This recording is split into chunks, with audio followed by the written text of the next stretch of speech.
The spring of 1918, the Western Front, a strip of churned mud and broken wire running roughly 400 miles across France and Belgium, a distance about equal to driving from New York City to Charlotte, North Carolina.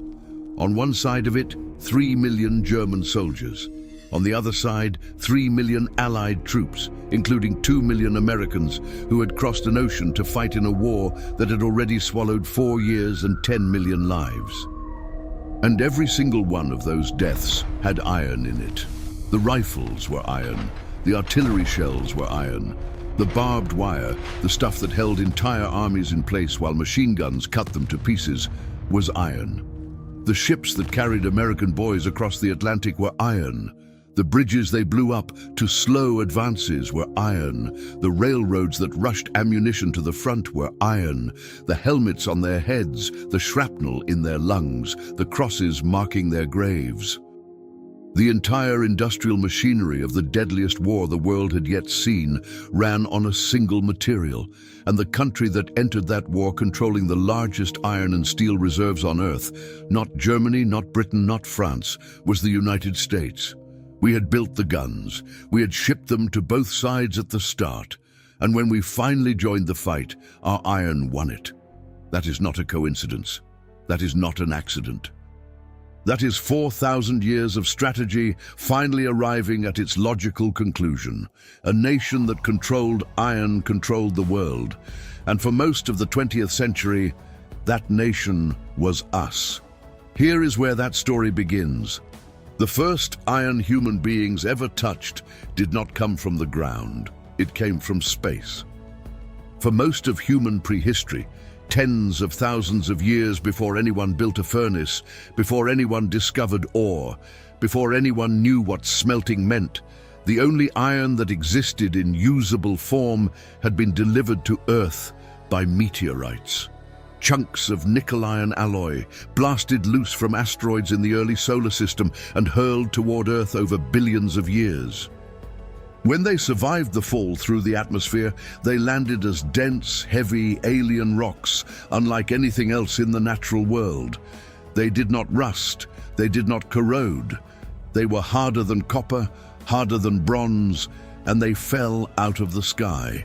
Which is exactly why, in every ancient culture that encountered them, iron was considered divine. The ancient Egyptians called it Bia en Pet, the metal of heaven. Archaeologists working the tomb of Tutankhamun in 1925 pulled out a dagger buried alongside the boy pharaoh. For decades, experts debated its origin. In 2016, a team of Italian and Egyptian researchers ran X-ray fluorescence analysis on the blade. The nickel content was off the charts. The cobalt ratio matched meteoritic iron precisely. The dagger that a pharaoh carried to the afterlife, roughly 3,300 years ago, was made from a chunk of asteroid. That blade is now sitting in the Egyptian Museum in Cairo. The pharaoh who carried it ruled an empire. He was buried with a weapon that came from outer space.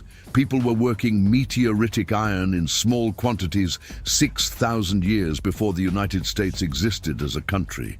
But meteorites are rare. A civilization cannot be built on what falls from the sky by accident. For iron to change the world, someone had to figure out how to pull it from the earth. And that discovery, the specific moment when a human being, somewhere in the ancient world, figured out how to heat iron ore hot enough to transform it into metal. That moment is one of the most important technological events in the history of our species. Possibly the most important. The landscape where this happened was the ancient Middle East and the highlands of Anatolia, the region we now call Turkey. Sometime around 2000 BC, ironworkers in the Hittite Empire began experimenting with a specific type of rock. Reddish-brown iron ore, heavy for its size, crumbling at the edges. On its own, the ore is useless. It looks like rust compacted into stone, because that is essentially what it is. Iron that has bonded with oxygen over millions of years. To get the metal out, You have to heat it to roughly 2,800 degrees Fahrenheit, hot enough that the oxygen separates from the iron and the metal begins to consolidate into a workable mass. 2,800 degrees Fahrenheit. That is hotter than volcanic lava. That is the temperature of a lightning bolt sustained in a controlled space. No open fire gets there. You need forced air, bellows pumping oxygen into a specially built clay furnace. And you need charcoal, not wood, because charcoal burns cleaner and hotter. And you need someone who knows exactly what they are looking for when the furnace reaches temperature, because the product that comes out, a spongy, porous lump called a bloom, looks nothing like the gleaming metal you started trying to make. The bloom has to be hammered, repeatedly, at high temperature. Folding the metal over itself, driving out the slag, working the carbon content until what you have is something hard enough to hold an edge. The people who figured this out were doing materials science without a periodic table. They discovered the properties of iron through generations of burned hands, failed experiments, and occasional catastrophic success. They could not explain what they were doing in chemical terms. They were doing it anyway.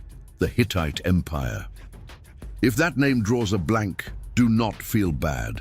This is one of the most underappreciated civilizations in ancient history, and that obscurity is not accidental.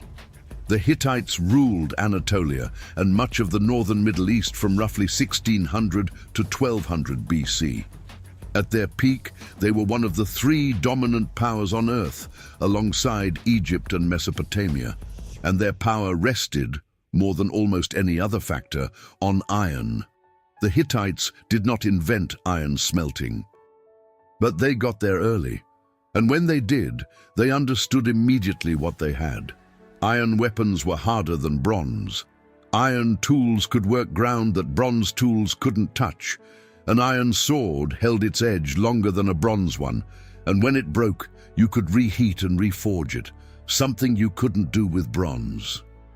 The military advantage was so overwhelming that the Hittites made a strategic decision that has since been made by every great power that has ever sat on top of a critical resource. They kept it secret. Hittite records, clay tablets recovered from their capital at Hattusa in modern Turkey, describe iron as more precious than gold. Archaeologists have found letters from Hittite kings to allied rulers where iron objects are gifts of extraordinary value, granted as political favors. In one letter, a Hittite king responds to a request for iron weapons by explaining that the supply is currently exhausted and the timing is not right. A diplomatic stall that historians believe was actually a deliberate technological embargo. They had the iron. They were not sharing it.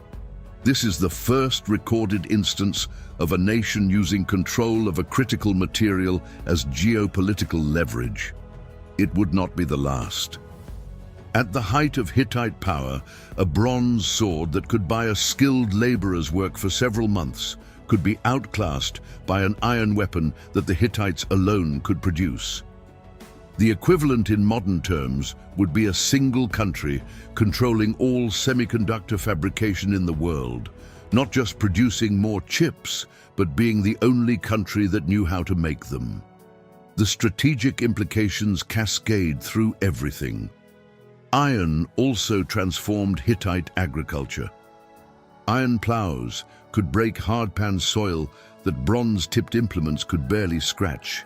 Hittite farmers working fields in Anatolia, land that sits at elevations up to several thousand feet, rocky, dry, difficult, could suddenly cultivate territory that had previously been impossible to farm. More food meant more people. More people meant larger armies. Larger armies meant more territory to feed even more people. Iron was not just a weapon, it was a multiplier. Archaeologists estimate that at the peak of Hittite iron production, their metalworking operations might have employed the equivalent of what Amazon's entire US warehouse network employs today. Thousands of workers across a distributed manufacturing network, feeding ore into furnaces, working bellows, hammering blooms, supplying an empire's military machine, all in service of maintaining an iron monopoly that no other civilization in the ancient world could crack. And then, around 1200 BC, the Hittite Empire collapsed, almost overnight by historical standards. The exact cause is still debated: climate disruption, the mysterious Bronze Age collapse that brought down multiple Mediterranean civilizations simultaneously, raids by the sea peoples, internal fracture, possibly all of the above. But when the empire fell, their ironworkers scattered across the ancient world, and the secret went with them. When the Hittite Empire collapsed and its skilled metalworkers dispersed into the ancient Near East, something extraordinary happened that the Hittites had spent centuries preventing. Ironworking knowledge became democratic, not immediately, not evenly. But over the next 3 centuries, roughly 1200 to 900 BC, the ability to smelt and work iron spread from Anatolia into the Levant, down through the Arabian Peninsula, across the Mediterranean into Greece and Italy, east into Persia and India, and eventually west and south into Africa. This is the period historians call the Iron Age. It did not begin at the same moment everywhere, but it began, and once it started, nothing was the same. Think about the geography of what happened. The knowledge of ironworking traveled a route that on a modern map stretches from Turkey to India to sub-Saharan Africa. The total distance from western Anatolia to the eastern coast of India is roughly equivalent to driving from New York City to Los Angeles and back 3 times. Across that entire span, in different cultures, in different languages, with different techniques adapted to local ores and local fuels, people were independently developing iron technology within a few centuries of each other. In sub-Saharan Africa, this is one of the most underappreciated stories in the entire history of metallurgy. East African ironworking, particularly in the Great Lakes region in what is now Tanzania, Rwanda and Uganda, developed independently and in some respects surpassed contemporary European techniques. The Haya people of northwestern Tanzania were producing a form of high-carbon steel in preheated forced-draft furnaces centuries before European blacksmiths arrived at similar processes. African ironworking is not a footnote to European history. It is a parallel history that Western scholarship spent most of the last 3 centuries deliberately ignoring. In China, iron smelting developed independently, and Chinese ironworkers made technological leaps that the West would not catch up to for another millennium. By roughly 500 BC, Chinese metallurgists had figured out how to produce cast iron. Iron melted liquid and poured into molds, using blast furnaces that reached higher temperatures than anything in contemporary Europe. Cast iron would not reach Europe until the 14th century AD.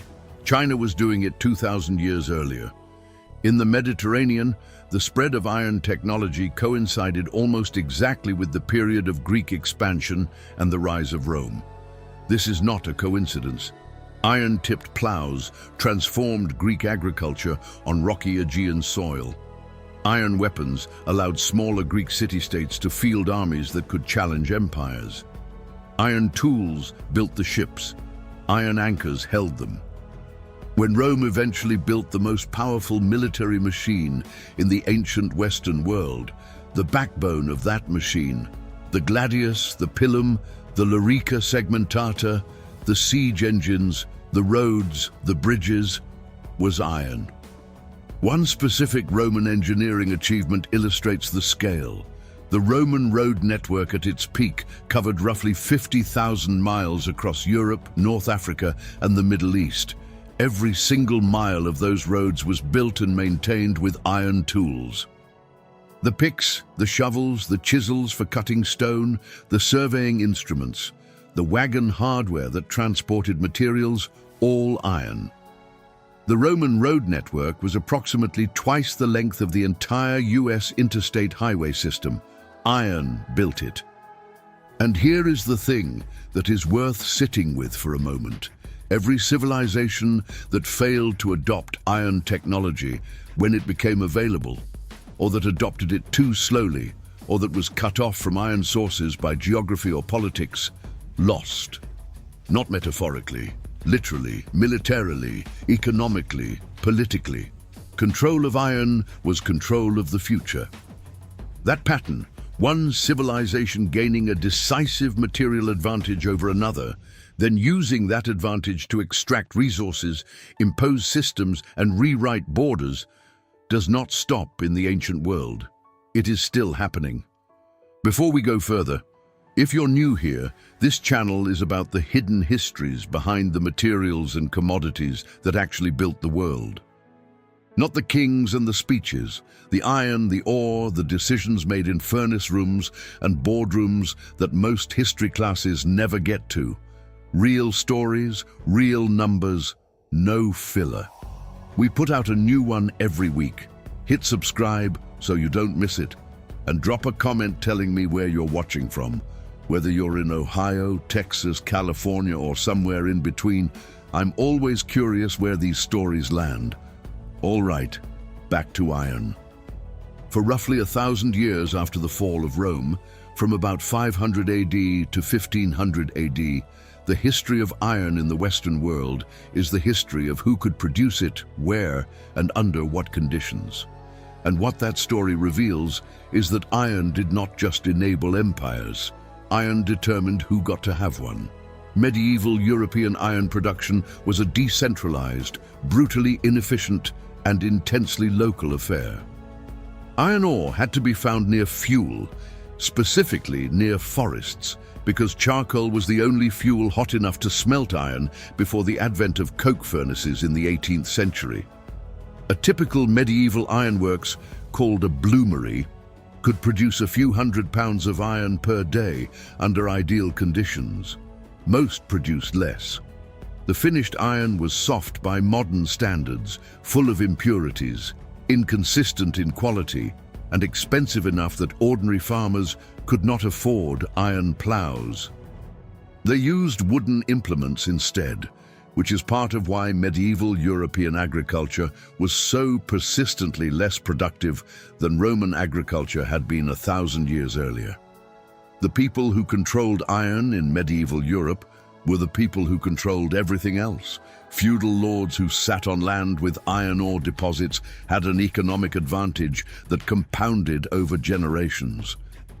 The great ironworking regions of medieval Europe, the Rhineland in Germany, the Forest of Dean in England, the Basque country in northern Spain, the Bergamo region of Italy, were not rich because they happened to have iron. They were powerful because they had iron, and that power bought them the wealth to develop everything else.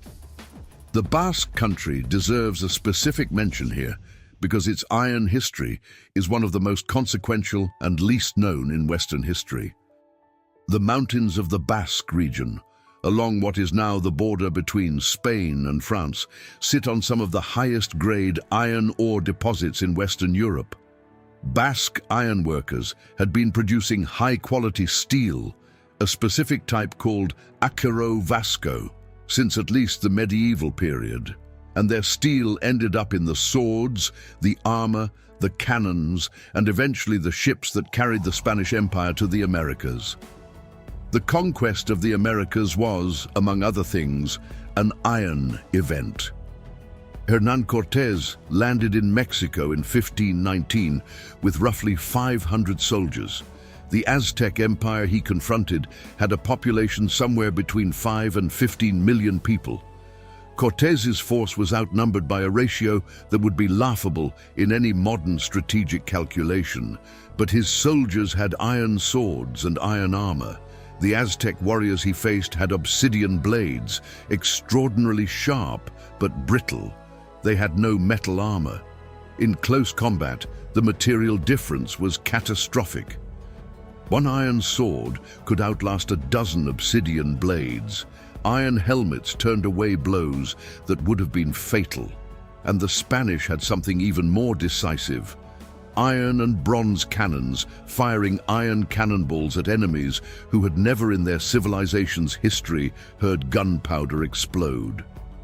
The entire conquest of the Americas, the seizure of a landmass larger than all of Europe, the deaths of somewhere between 50 and 90% of the indigenous population through violence and disease, the extraction of wealth that funded European dominance for 3 centuries was enabled, at the technological level, by iron.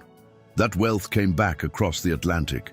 It built cathedrals and palaces and navies. It funded the slave trade.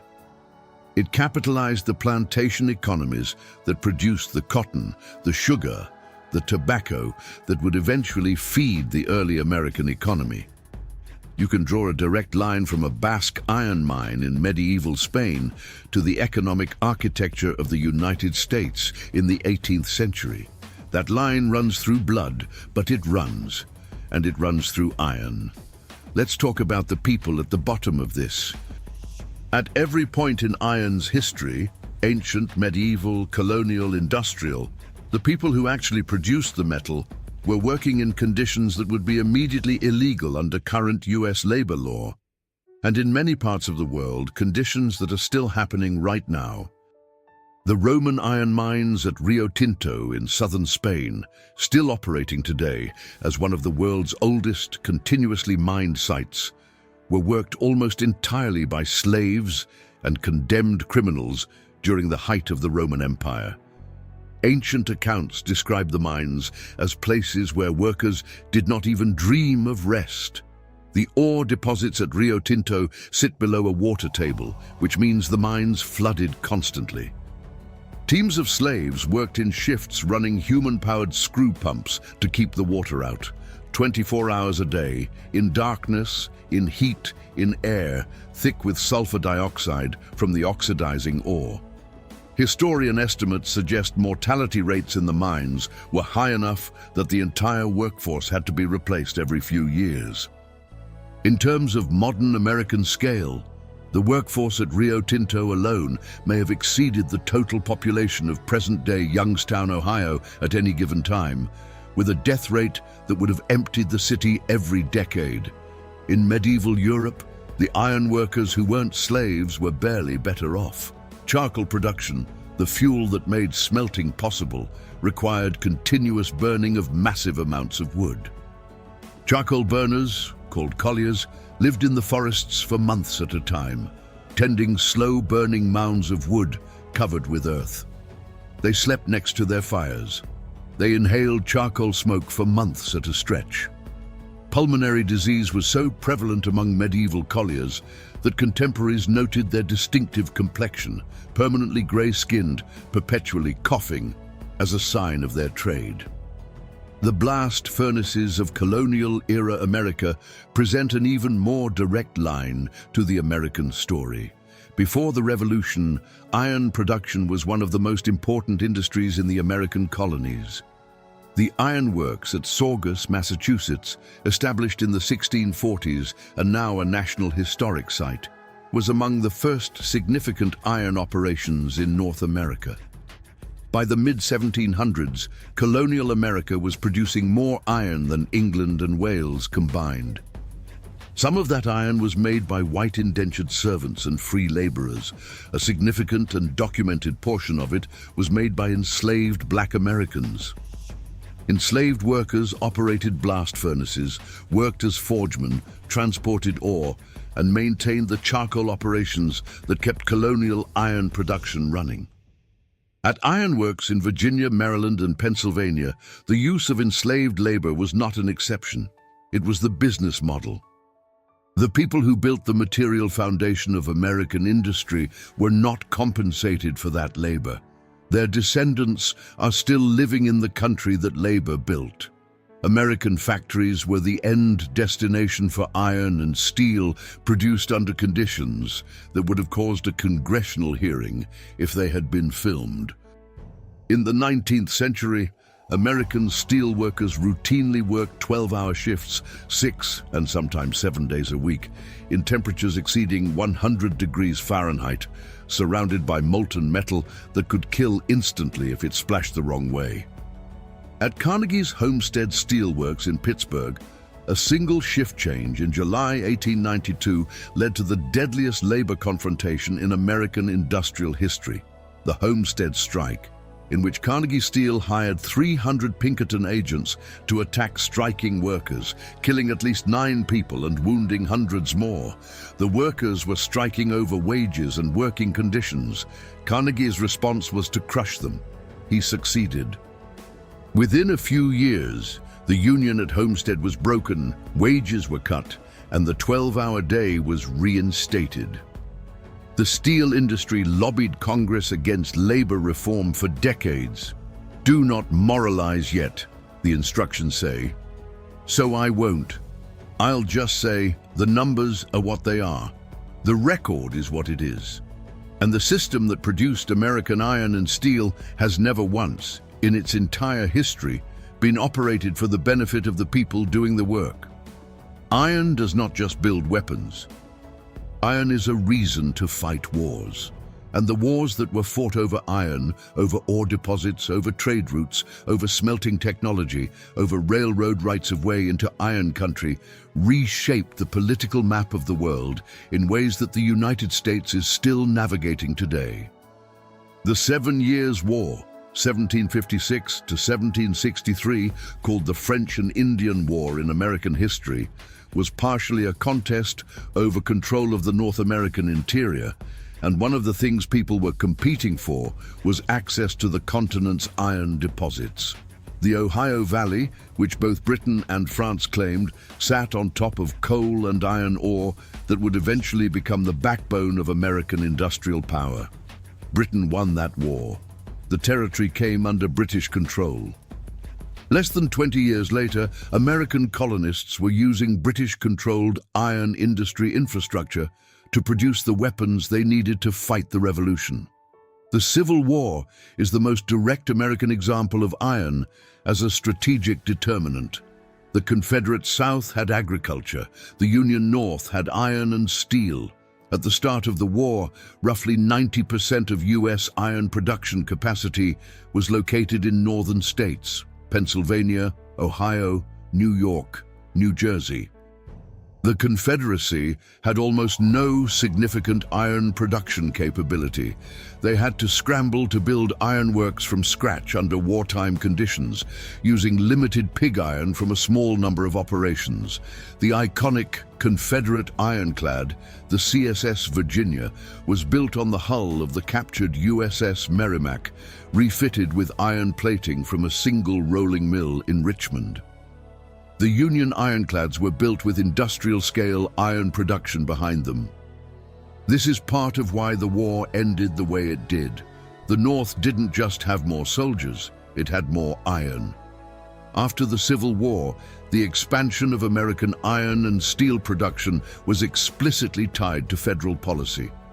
The Morrill Tariff of 1861, passed just before the war began, imposed heavy duties on imported iron and steel to protect domestic producers. That tariff remained in various forms for decades.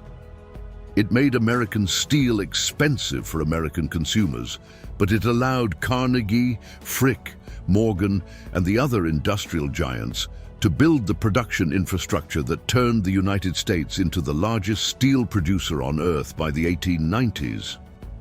The policy was explicit: protect the domestic iron industry, no matter the cost to everyone else. And here is where it gets personal for the American viewer. Quick question: how much steel do you think the average American's life depends on right now? Not just in obvious ways, buildings, bridges, cars, but in things you touch every day without thinking about it. Drop your estimate in the comments, because the answer is going to reframe everything else I'm about to tell you. The wars fought over iron in the 20th century drew borders that are still causing conflicts today. The Alsace-Lorraine region, on the border between France and Germany, contains some of the richest iron ore deposits in Western Europe. Germany seized it in 1871 after the Franco-Prussian War. France took it back after World War I. Germany seized it again in 1940. France took it back again in 1945. The iron ore in those hills was a direct contributing cause of 3 wars in 75 years that killed tens of millions of people. The 2 world wars, which the United States entered in 1917 and 1941, were shaped at the strategic level by access to iron. The American steel industry fed both Allied war efforts. The companies that made that steel made fortunes doing it. U.S. Steel, founded in 1901 with J.P. Morgan's financing and Andrew Carnegie's Iron Empire as its core, was at the time of its founding the largest corporation in the world. Its capitalization, $1. $4 billion in 1901 dollars would be worth something in the range of $45 to $50 billion in today's money. It controlled 67% of American steel production. One company, 2/3 of the output of the most important industrial material in the world's most rapidly industrializing economy. It had more economic power in proportional terms than Amazon, Apple, and Google combined have today. The story of how iron became steel and how steel became America is one of the most consequential economic stories in the history of the world. And it begins in a small laboratory in England in 1856 with a man named Henry Bessemer discovering that if you blast cold air through molten pig iron, you can burn off the carbon impurities in minutes instead of hours, producing steel harder, stronger, and more consistent than anything that had come before, at a fraction of the previous cost. The Bessemer process changed everything. Before Bessemer, steel was expensive and rare. After Bessemer, steel was cheap enough to build bridges with, cheap enough to lay railroad tracks with, cheap enough to frame skyscrapers with. The United States, which had a vast internal railroad network being built across a continent, enormous iron ore deposits in the Great Lakes region, and the coal to smelt them in Pennsylvania and Ohio, was perfectly positioned to dominate the new steel age. Andrew Carnegie understood this before almost anyone else. He had come to America as a poor Scottish immigrant, worked his way up through the Pennsylvania Railroad, and by the 1870s had pivoted entirely into steel production. He visited Bessemer's works in England, came back to the United States, and built the Edgar Thomson Steel Works outside Pittsburgh in 1875, the first fully Bessemer processed steel plant in America. He drove costs down through vertical integration. He owned the iron ore mines in Minnesota, the coal mines in Pennsylvania, the limestone quarries in Michigan, the ships that crossed the Great Lakes, and the railroads that connected all of it. He controlled the entire supply chain from hole in the ground to finished rail. By 1900, Carnegie's operations in Pittsburgh were producing more steel annually than the entire country of Britain. Carnegie himself had become the richest person on earth. His fortune at its peak, somewhere between $300 and $400 million in $1900, would be worth somewhere between 10 and 13 billion in today's money. He sold his empire to J.P. Morgan in 1901 to form U.S. Steel, collected a check that represented roughly 1.5% of the entire U.S. GDP at the time, and spent the rest of his life giving it away. But Carnegie's story is not just about one man's genius. It's about a specific American moment when geography, technology, policy, and timing aligned to give a single country a decisive material advantage over the rest of the world. The Mesabi Iron Range in northeastern Minnesota, discovered in the 1860s, developed through the 1880s and 90s, was the Saudi Arabia of iron ore. The ore was so abundant, so close to the surface, and so easy to mine that it could be stripped out with steam shovels and loaded directly onto rail cars and ships. The entire Mesabi Range, running roughly 110 miles across northeastern Minnesota, produced iron ore in quantities that supplied American steel production for most of the 20th century. The American steel cities that rose around this abundance, Pittsburgh, Cleveland, Chicago, Detroit, Gary, Indiana, became some of the most economically powerful urban centers on Earth. By 1910, Pittsburgh was producing more steel than Germany. By 1920, American steel production was greater than that of Britain, France, and Germany combined. The skylines of American cities, the skyscrapers in Manhattan, the bridges in San Francisco, the elevated railways in Chicago, were built from American iron. The cars that rolled off assembly lines in Detroit were pressed from American steel. The ships in American naval yards, the tanks in American armories, the artillery in American arsenals, all of it fed by the Mesabi Range and the blast furnaces of Pennsylvania and Ohio. For a moment, for a long, extraordinary American moment, it looked like this would last forever. The United States sat on top of the most powerful industrial base in the history of the world, and it ran on iron. It didn't last. What I haven't told you yet is what happened when the companies running American steel understood the industry was changing, and what they chose to do about it instead of changing with it. What they knew, what they hid, and what it cost the American workers who built them.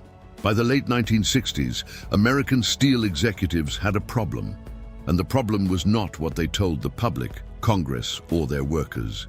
The problem was not foreign competition. Not yet. The actual problem was that American steel companies had been collecting enormous profits for decades without reinvesting in modernization. The blast furnaces, rolling mills, and finishing operations at companies like U.S. Steel, Bethlehem Steel, Republic Steel, and Inland Steel were using technology and processes that were 30, 40, sometimes 50 years old. Meanwhile, Japan and Germany, whose steel industries had been literally bombed flat during World War II and rebuilt from scratch with American Marshall Plan money and American technical expertise, had constructed modern, efficient, continuous casting operations that could produce a ton of steel for significantly less than American mills could. American executives knew this. Internal documents from U.S. Steel and Bethlehem, steel that eventually became public through congressional investigations and bankruptcy proceedings, showed that corporate leadership was aware of the productivity gap as early as the mid-1960s. They knew their facilities were outdated. They knew their cost structures were unsustainable. They knew that Japanese and European producers were building the future while they were running the past. And their decision, documented, deliberate, and catastrophic, was to extract as much profit as possible from the existing facilities rather than modernize, while simultaneously using political influence to avoid any regulatory pressure to change. This is the part that should make you angry. While American steelworkers in Pittsburgh, in Cleveland, in Gary, Indiana, in Youngstown, Ohio, were reporting to blast furnaces built before World War II, working in conditions that had barely changed in 40 years, the executives running those facilities were paying out dividends, buying back stock, and lobbying Congress for tariff protection instead of using those resources to rebuild the mills. The strategy was not, how do we compete? The strategy was, how do we stay profitable long enough to get out? The OSHA Occupational Safety and Health Administration, created in 1970, immediately identified the American steel industry as one of the most dangerous workplaces in the country. Workers in blast furnaces and coke ovens, the facilities that processed the coal used in smelting, were being exposed to carcinogenic compounds at rates that dwarfed safety standards in any comparable industry. Coke oven workers specifically had documented elevated rates of lung cancer, kidney cancer, and bladder cancer. The industry had internal medical studies showing this. They lobbied against OSHA regulation for years. The standard for coke oven emissions was not finalized until 1976, and the industry spent years after that challenging it in court. Here is the cost-benefit calculation that US Steel made in approximately those terms, as documented in regulatory proceedings. Upgrading coke oven facilities to meet OSHA standards would cost hundreds of millions of dollars across their operations. Paying out lung cancer settlements and resisting regulatory action would cost less. By their own math, which eventually became public, they chose the settlements. They calculated that the men dying of cancer were cheaper than the equipment upgrades. The FDA does not regulate occupational workplace safety. That's OSHA's territory. But the EPA was simultaneously fighting the steel industry over air and water pollution. The rivers downstream from major American steel mills, the Cuyahoga River in Cleveland, the Monongahela River in Pittsburgh, tributaries of the Great Lakes throughout the industrial Midwest, were so polluted from steel mill runoff that fish could not survive in them. The Cuyahoga River actually caught fire 13 times between 1868 and 1969. The 1969 fire, which ignited a slick of industrial waste and debris, became one of the catalysts for the creation of the EPA and the Clean Water Act. Time magazine ran a photograph of the burning river. The image helped change American environmental law. The American steel industry knew what it was dumping in those rivers. They knew because they were the ones dumping it. The EPA was not created to serve the steel industry, but the steel industry used every legal and political mechanism available to slow compliance with the Clean Water Act, the Clean Air Act, and every other environmental regulation passed in the 1970s.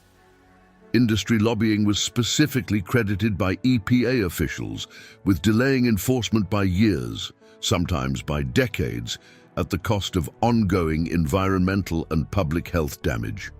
US Steel knew, Bethlehem Steel knew, Republic Steel knew, their lawyers knew, their lobbyists knew, and they kept going for 30 more years while American workers breathed coke oven smoke and American children swam in rivers full of iron slag.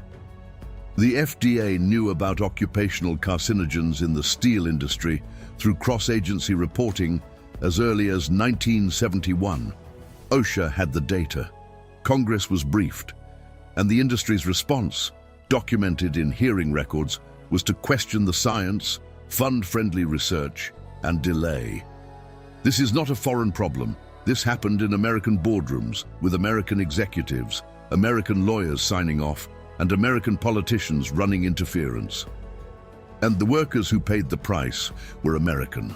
On September 19, 1977, the Youngstown Sheet and Tube Company announced it was closing its Campbell Works facility in Youngstown, Ohio.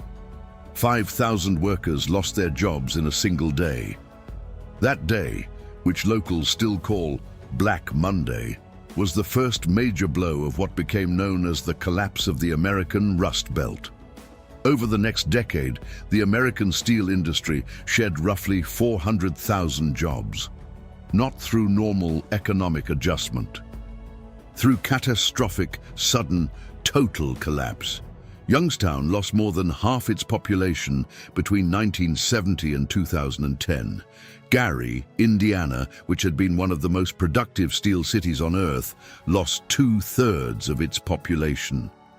Pittsburgh's steel workforce went from 90,000 workers in 1979 to fewer than 45,000 by 1987. Entire communities, towns that had been built around blast furnaces, that had organized their schools and churches and diners and bars around the rhythms of the steel shift, simply ceased to function as economic entities. The companies blamed foreign competition. That was true but incomplete. They blamed regulation. That was a deliberate misdirection. What they did not say, publicly, not until documents became available through bankruptcy proceedings and congressional investigations, was that they had been disinvesting from American steel for years before the collapse. US Steel, under the leadership of Chairman David Roderick in the 1980s, explicitly shifted corporate strategy away from steel production and toward real estate, chemicals, and other businesses. The company that had once been the largest corporation on Earth decided that making American steel was no longer worth doing. And it made that decision while simultaneously accepting government tariff protection that was supposed to give the industry time to modernize. They took the protection, they did not modernize. The money went elsewhere. Over 100,000 Americans who worked in the steel industry during its collapse suffered what researchers now call deaths of despair, suicide, drug overdose, alcohol-related mortality, at rates significantly above national averages. The communities that lost steel did not simply become poorer. They experienced elevated mortality rates, reduced life expectancy, and multi-generational economic damage. A 2016 study by economists Anne Case and Angus Deaton, the same research that identified rising mortality among working-class white Americans, traced part of that pattern directly to the collapse of manufacturing employment in communities like Youngstown and Gary. The opioid crisis, which killed over 500,000 Americans between 1999 and 2019, was heavily concentrated in the former steel and manufacturing communities of Appalachia and the industrial Midwest. The correlation between communities that lost manufacturing employment, including steel, and communities with the highest opioid death rates is not perfect, but it is documented. The communities that the steel industry abandoned in the 1980s became the epicenter of a public health disaster in the 1990s and 2000s. The environmental legacy is still being paid. The EPA's Superfund program, created in 1980 specifically to address industrial contamination left behind by abandoned industrial facilities, has designated dozens of former steel mill sites as hazardous waste sites. The cleanup of steel industry contamination in the Pittsburgh region alone has cost billions of dollars, a significant portion of it paid by American taxpayers rather than by the companies that created the contamination. U.S. Steel filed for bankruptcy in 2001. Bethlehem Steel, once the second largest steel producer in the United States, filed for bankruptcy the same year. The workers lost their pensions. The towns lost their tax base. The rivers took decades to recover. The hills around Youngstown and Pittsburgh are still dotted with the ruins of blast furnaces and rolling mills, slowly rusting back into the iron ore they were built to process. Bethlehem Steel knew what it was doing to its workers' lungs. 1971. They knew. And they kept going for 30 more years while their workers filed disability claims and their lawyers defended lawsuits and their lobbyists worked the Hill. The United States today is the world's fourth largest steel producer behind China, India, and Japan, a reversal so total that it would have been literally unimaginable to any American steel executive standing on the floor of a Pittsburgh blast furnace in 1950. We went from producing more steel than the rest of the world combined to importing roughly 30% of the steel we use every year. Americans consume roughly 200 pounds of steel per person per year. That is approximately the weight of a large adult black bear. It goes into the cars we drive, the buildings we work in, the appliances we cook with, the tools we build with, the can of soup on the shelf at Walmart, the rail under the Amtrak train, the I-beam holding up the Target you shop in on weekends. The U.S. steel industry still generates roughly $100 billion annually, more than the entire GDP of Vermont, New Hampshire, Maine, Rhode Island, and Delaware combined.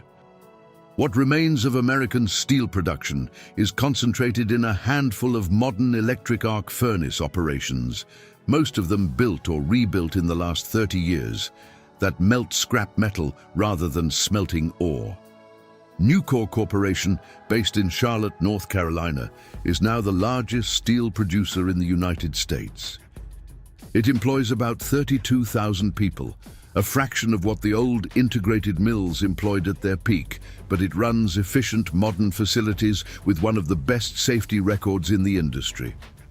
The iron you encounter today is in more places than you have probably stopped to count. Your car contains roughly 900 to 2,500 pounds of steel, depending on the model. The refrigerator in your kitchen has a steel shell. The stove, the dishwasher, the washing machine, steel. The nails holding your house together, steel. The surgical instruments used in American hospitals, stainless steel. The MRI machine that may have saved someone you love, its housing, its frame, its internal structure, steel. The suspension bridge you drove across to get to work this morning, steel cable, steel towers, steel deck. It is in your pantry. It is in the can of Campbell's soup, the can of Progresso, the can of green beans you bought at Kroger last week. It is in the lid of the ball jar on your counter. It is in the shopping cart at Costco. It is in the highway overpass you sit under in traffic. It is in the fire extinguisher on your wall and the fire hydrant outside your door. Iron is not a historical artifact. It is the skeleton of your present. Slow down for a second, because this is the part worth actually thinking about. Iron started in outer space. It landed as a meteorite in a desert. An Egyptian pharaoh had it buried with him because it was too precious to leave behind. A Hittite king used knowledge of it to dominate an entire region for 3 centuries. It spread across the ancient world in the hands of refugees from a collapsed empire, and then it built every empire that came after. It crossed the Atlantic in the hulls of Spanish ships and in the cannons that conquered the Americas. It built the railroads that connected a continent. It made Carnegie the richest person on earth. It built the blast furnaces in Pittsburgh and the skyscrapers in New York and the tanks that won 2 world wars. It made America the most powerful industrial nation in the history of the world. And then the people who inherited that power extracted every dollar they could from it, abandoned the communities built around it, let the men who worked it die of cancer and despair, and moved on. If you're sitting there thinking that sounds like every other American industry story you've ever heard, you're right. This is the pattern. This is how it always goes. A critical material is discovered. A civilization rises around controlling it. The people at the top extract maximum value. The people at the bottom pay maximum cost. The system reaches its peak. It collapses. The executives walk away. The workers and the towns and the rivers are left to figure it out. Iron's story is not uniquely dark. It is the pattern. How many things in your life right now, in your kitchen, in your retirement account, in the air you breathe, were shaped by a decision someone made in a boardroom that you never got to vote on? Take a second with that. I'm not going to answer it for you. What I will say is this. There is a gap in America, a gap that has existed since the beginning, between what we say we are and what the material record shows. We say we are a nation of free markets and fair competition and equal opportunity. The history of iron in America shows us tariffs protecting companies that were already choosing not to compete. Unions broken by hired mercenaries, workers dying of preventable cancers while executives paid themselves dividends, and communities abandoned when the quarterly return stopped being good enough. That is not a foreign story. That is not ancient history. That is the story of cities that are still trying to recover. That is the story of people who are still dealing with what iron left behind, in their lungs, in their rivers, in the structural vacancy where a blast furnace used to be. The same metal that forged every empire in history also built the greatest industrial economy the world has ever seen. And the same pattern that destroyed every empire in history played out again in American cities, in American lifetimes, with American consequences. Iron does not play favorites. It just reveals what you are willing to do with it. Have you ever driven through Youngstown or Gary or the Monongahela Valley south of Pittsburgh and wondered what happened? What those rusting structures used to be? And why they're empty now? Drop it in the comments. I want to know where you're watching from and whether you've seen what iron left behind. I read every comment, and honestly, the best ones change what I cover next. If this is the kind of story you want more of, the real history behind the materials and systems that run your life, subscribe. Every subscriber helps this channel reach more people who should probably know this stuff. We're just getting started. Hit the like button.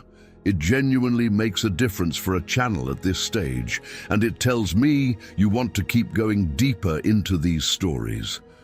Turn on notifications. The next one is already in the works, and you don't want to come in late on it. And share this with someone who thinks they have a pretty good handle on how America was built. Show them what they missed. Iron started as a rock falling from the sky. It ended up in the car in your driveway, the can in your pantry, the bridge you crossed this morning to get to work, and somewhere between the meteorite and the commute, it built and broke and built again the world you are living in right now. That is not a metaphor, that is the receipt, and it has your name on it.